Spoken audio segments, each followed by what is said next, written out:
Hello Choppers, and welcome to our Quickie preview of Gods and Heroes, a competitive deck building game for 2 players, ages 14 up, and plays in about 30 to 60 minutes.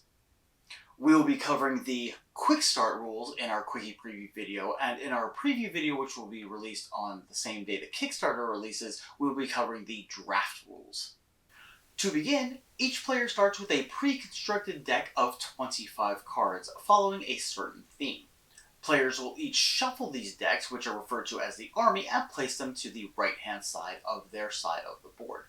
Army cards can be identified by the gold border around them. The players will then take their stack of vault cards, which have a green border, shuffle them up, and then deal each player 9 of these cards, which they will turn their 9-card stack face up and place it next to their army deck. Players will then each draw 6 cards from their army deck and choose 3 of these cards to be their Temple Guardian, placing them face down in front of them. Once each player has placed their Temple Guardians, they will draw an additional 2 cards from their deck to make sure they have a hand of 5 cards to start the game with. Once the first player has been determined, that player is referred to as the attacker, while the other player is referred to as the defender. The attacker will draw the top card of their deck and place it in front of their Temple Guardians in the middle of the table. That card is now referred to as the active attacker. The defending player will turn over their first Temple Guardian and place it face up so that it faces the active attacker. The attacker and the defender are then able to play support cards onto the active attacker and the Temple Guardian. The amount of cards they can play on those cards are determined by the support circles on the left-hand side of the card.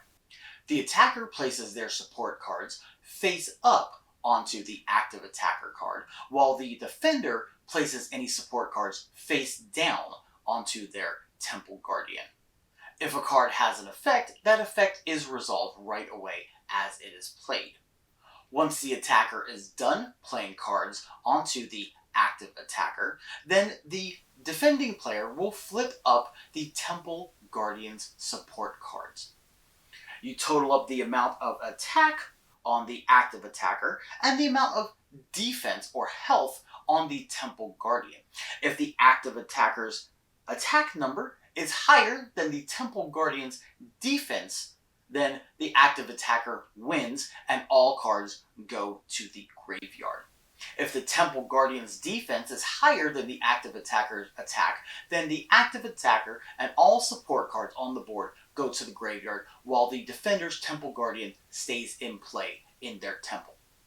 Once the attacker is done resolving their battle and all cards are placed into the graveyard, then play passes to the defender, who will become the next attacker. They will draw the top card from their deck, and that will become the active attacker card, and the current defender will flip over their Temple Guardian card. Once that round of combat has been resolved, then you get to the end phase. In the end phase, any cards in your graveyard can be used to purchase cards from your vault. The number that you can use is denoted by the blue circle on the right-hand side of your cards in your graveyard, and they are used to purchase cards for the cost in the blue circle of the top card in your vault. You can buy as many cards as you want, but you are limited by your hand size of 5 cards. Any cards that are left over that you don't want to buy from your vault, you blind draw from the top of your army deck to refill your hand to 5 cards. Any cards that you use from your graveyard to buy cards from your vault go into the void. After the end phase, the first player marker passes to the other player, and they will become the attacker for the beginning of this round. Rounds pass back and forth in this manner until one player has either defeated all 3 Temple Guardians that the opposing player has, or they have decked out a player. Gods and Heroes is coming to Kickstarter on September 28th, so keep an eye out for it. I'm Logan for Logan Chop Quickie Previews. We'll see you next time. Happy gaming.